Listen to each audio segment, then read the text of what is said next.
Paris অলিম্পিক্সে এবার slogan games wide open, অর্থাৎ কিনা গেমস সবার জন্য খোলামেলা। উন্মুক্ত তো বটেই, অলিম্পিক্সের ইতিহাসে এই প্রথম উদ্বোধন অনুষ্ঠান কোনো স্টেডিয়ামে নয়, হবে সেন নদীর বুকে 4 মাইল জুড়ে 85খানা বার যার বোটে 206 দেশের প্রায় 8,000 ক্রীড়াবিদকে নিয়ে। খেলার মাঠও এবার থাকবে খোলামেলা। একাধিপত্য এবার কম দেখা যাবে বলেই মনে করছেন বিশেষজ্ঞরা। তাদের ধারণা, প্যারিসে উঠে আসবেন অনেক নতুন নায়ক নায়িকা। সরকারি উদ্বোধনের আগেই বুধবার শুরু হয়ে গিয়েছে ফুটবলের মহারণ। আজ বৃহস্পতিবার ভারতীয় তীরন্দাজরাও শুরু করে দিচ্ছেন অভিযান। দীপিকা কুমারী, অঙ্কিতা ভগত, ধীরাজ বোম্মাদেবরা, প্রবীণ যাদবরা আজ নামছেন র্যাঙ্কিং পর্যায়ের লড়াইয়ে।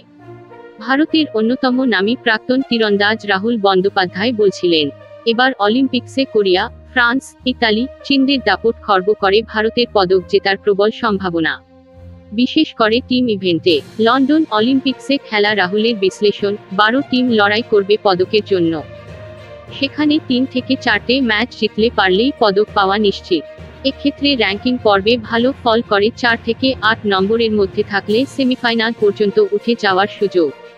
শুরুতে তুলনামূলক কম দুর্বল দেশের সঙ্গে খেলা পড়বে। র্যাঙ্কিং পর্বে প্রত্যেক তীরন্দাজকে 72টা তীর ছুড়তে হয়। মোট স্কোর 720। ছেলেদের বিভাগে প্রবীণ ধীরাজ ও তরুণ রায় প্রত্যেকে যদি 720 পয়েন্টের মধ্যে 675-680 স্কোর করতে পারেন, তাহলে প্রথম 8-এ থাকতে পারবে টিম। মেয়েদের দীপিকা, অঙ্কিতা, ভজন কৌরের প্রত্যেকের করা দরকার কমপক্ষে 665-670 করে স্কোর।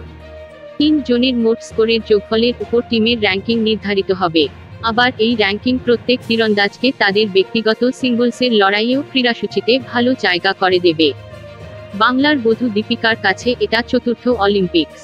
তার অভিজ্ঞতা দেশকে তীরন্দাজিতে প্রথম পদক এনে দিতে পারে বলে মনে করেন রাহুল।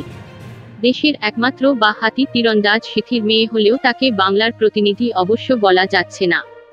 কারণ টাটায় চাকরি নিয়ে অঙ্কিতা বেশ কয়েক বছর ধরে ঝাড়খণ্ডের স্থায়ী বাসিন্দা। Thank you so much for watching our videos. Please do like, share and subscribe our channel.